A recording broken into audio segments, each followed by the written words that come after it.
Hello everyone and welcome back to a new video. Shawn's the name, and today we're going to be talking about 401ks and retirement in general. There's a brand new bill that is heading to President Biden's desk by the end of 2022. It has some major implications if you have a 401k or even if you don't have a 401k, and I want to talk about it in this video.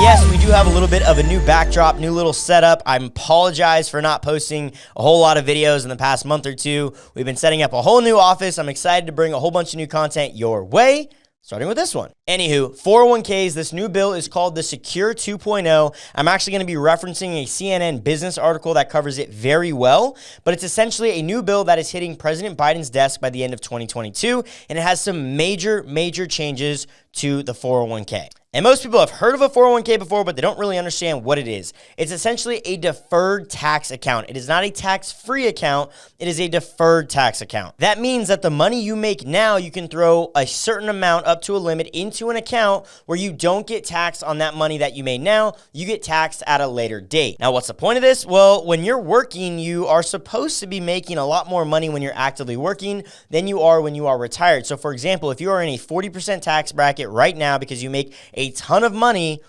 you want to be saving on the amount of money you're paying to the IRS. So you're going, hey, I'm going to max out my 401k this year. I'm going to put 20 grand into this account.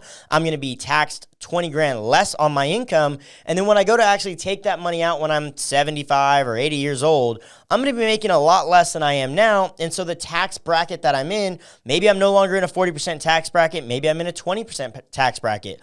So now I'm getting taxed less on the money that I'm pulling out of my account, thus saving me tons of money. That's the idea of a 401k. Now, a lot of people don't actually use 401ks, or maybe they do, but they don't actually contribute a whole lot to it. And this bill is supposed to basically incentivize more people to use 401ks. And the reasoning of that is actually pretty interesting. So way back in the day when retirement was kind of designed, I guess, by our politicians, even though it's horribly made, it's essentially a three-stool or a three-step process when you go to retire. You mainly have a 401k, your Social Security benefits, and potentially a pension. Now, I don't know about you, but no one really gets pensions anymore. I've seen almost no new employers offer pensions. They just pretty much don't exist. And then the next step on the list is a Social Security benefits. Now, everyone gets Social Security benefits, and the problem is that most people who are retired are living solely off of this one stool or this one leg of the chair. And I don't know if you've seen Social Security benefits, but it does not pay very well. The cool thing about doing mortgages is that I get to work with people and how much they make and how much they can afford. And most people who are retired are living solely off of their Social Security benefit income. And it is so little, it's actually ridiculous. So the fact that 90% of Americans are living off of their Social Security benefit income is a problem. And that's why Secure 2.0, or this new bill, is trying to boost that last leg, the 401k leg, of someone's retirement. Now, I'm gonna wanna know your opinions on this in the comments down below, because I'm gonna talk about all the changes that are coming to 401ks. And me personally, I think they are great changes coming to it. I know everyone can kind of be super pro 401k, super con 401k. I personally love them. And when I go over these updates, again, I wanna know your feedback in the comments down below. But the first change that's coming to a 401k, and in my opinion, it's the biggest and most prominent thing that is changing, is the fact that employers are going to be required to do automatic enrollment for 401k. So right now, if you have an employer who offers a 401k program, so at X2 Mortgage, my company, we offer a 401k program, and it's great. We do a match, and most companies should do a match, and most companies who don't, yeah, I think they've got problems. But most companies who offer a 401k, it is not mandatory to actually enroll in that 401k program. So most younger people, typically under the age of 30, they start working in the workforce, they start making decent money, and they want as little deductions as possible because they're single, they're having fun, they want to make more money, right? So they opt for very cheap medical plans, they usually don't do 401ks, all that good stuff. Now, the problem with that is the sooner you start a 401k, the more money you're going to make in the long run, because it's not necessarily how much money you put into the account.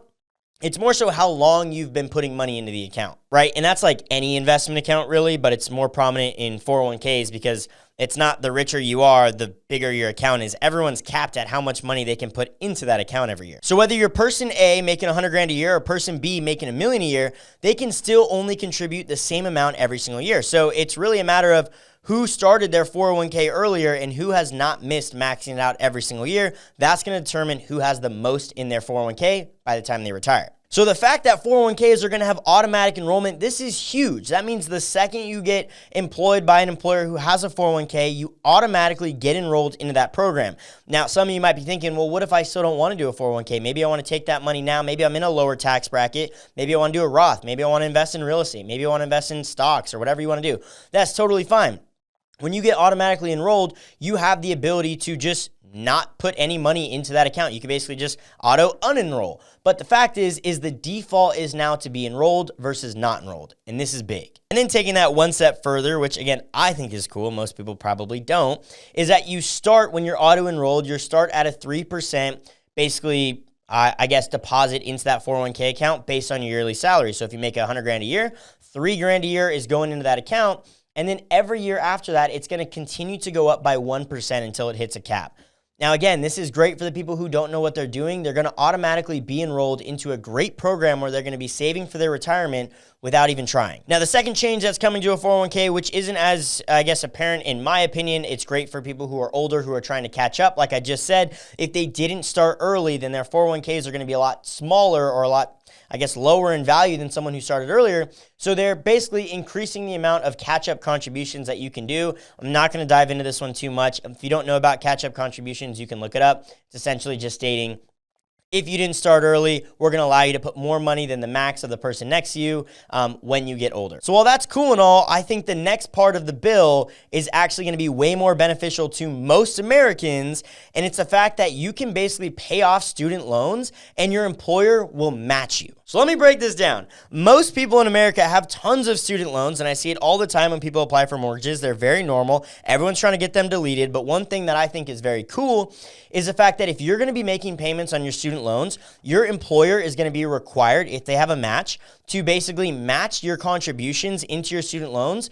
But instead of paying down your student loans with you, they're going to be instead matching that into your 401k. This is mega cool, okay? So let me give you an example. If someone were to pay $1,000 in student loan debt down, they're going to say, hey, look, I owe 20 grand. I'm going to spend $1,000 this year. You can put $1,000 in your student loan debt. And then if your company has a 6% match, they're gonna match you 6% on $1,000 into your 401k.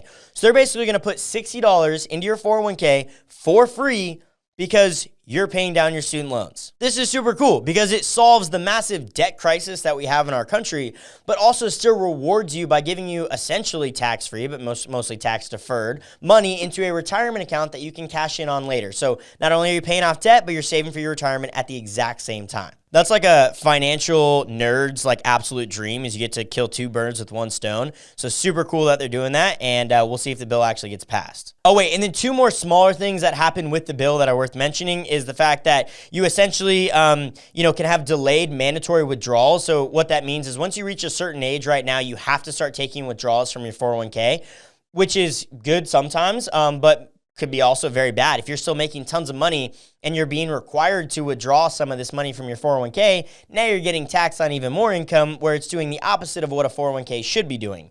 Or maybe you're just retiring later and you don't want that money. But now you can basically, delay when you can actually start pulling from that account, which is pretty cool. And then the other thing that more people might find more attractive is that if you are a part-time worker, you can actually contribute to a 401k plan, which previously you could not do. If you were not a full-time employee, you cannot have a 401k plan. Now, if you're a part-time employee and you meet certain restrictions, you have to work a certain amount of hours and work at the employer for a certain length of time, you can contribute to a 401k plan, which is super cool. It's not leaving the little guy who's doing part-time work in the dust. So I think that's a really cool benefit as well. Those are the main changes coming to the United States 401k plan. Now, is this bill going to get passed? I have no idea. I believe this bill was actually in the works when Trump was in office. Now Biden's in office. Who knows if it actually gets passed? Again, I'm from an employee and an employer standpoint, and I think these are all great benefits, and there's really no downside to it.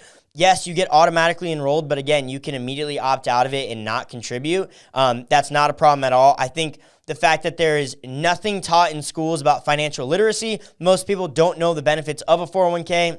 If you don't make a ton of money and you don't have basically a lot of money to have like a financial advisor or someone to walk you through these things, all you really have for financial education is YouTube or the internet. And a lot of stuff on the internet is incorrect. So I think that's big. I'm all about financial literacy and making sure people are making the right financial decisions. Now, does the employer basically take more money out of their pocket because of this? Yes, technically, if they've got a match and someone were to not contribute to a 401k plan and now they're by default contributing, yes, it's more money out of the employer's pocket. But in all honesty, the employer should have their employees' best interests in mind. And that's always the way I've gone about structuring anything. If you don't even have your employees' best interests in mind, then you're not going to have your customers' best interests in mind. And overall, you're not going to build a successful company. So again, from an employee and an employer standpoint, I think these changes are phenomenal. And hopefully it does get passed. If you do see it, again, it's called the Secure 2.0 bill, and it's relatively new in terms of media, I guess, attention. I've been following it a little bit before, and then I saw CNN post it, and I'm like, you know what? Let's just make a video on it. It's a little bit unique than what this channel usually does. But again, we got a new setup, so hopefully there's going to be some new content and some more content in general coming to you guys. Either way, I hope you enjoyed the video. If you did, please hit the like button. Please comment down below. Please let me know your thoughts on this bill. I would love to hear it down there. Share the video with a friend who maybe needs to learn more about 401ks or maybe an employer, always love when you guys share my stuff. Otherwise, I will see you guys in the next one.